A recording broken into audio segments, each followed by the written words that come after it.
Assalamualaikum. Di sini saya akan membagikan resep engkut tumeh asam keung atau ikan tumis asam pedas khas Aceh.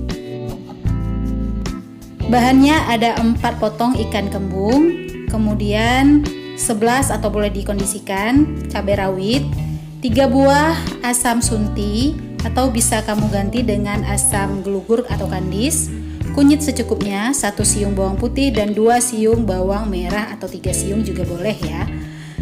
Kemudian untuk bahan taburnya ada 4 buah belimbing wuluh. Kalau kalian suka asam banget, kalau enggak boleh dikurangin. Kemudian ada juga daun kari. Nah, sekarang kita akan menghaluskan dulu bumbu halusnya yang sudah saya sebutkan tadi.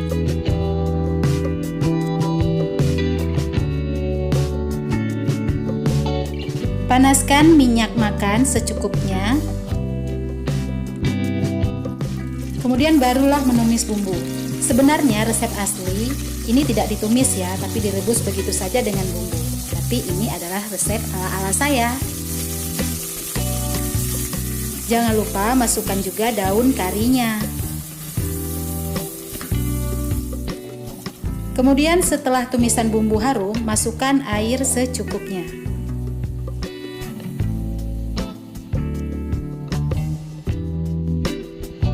Tidak lupa pula masukkan garam dan juga gula sedikit saja. Setelah kuahnya mendidih, masukkan ikan yang mau kita masak tadi.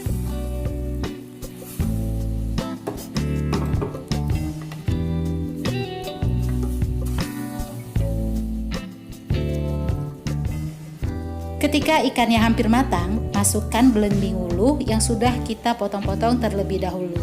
Setelah itu, masak kembali kurang lebih 5 menit. Dan setelah matang, ikan asam keung pun siap disajikan.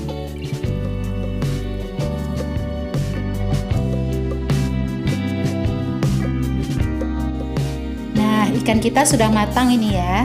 Sekarang akan saya masukkan ke mangkuk sajian.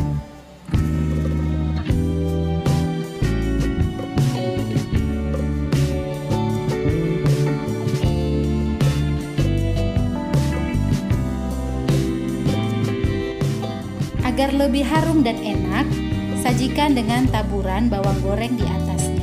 Enak sekali ini. Selamat menikmati.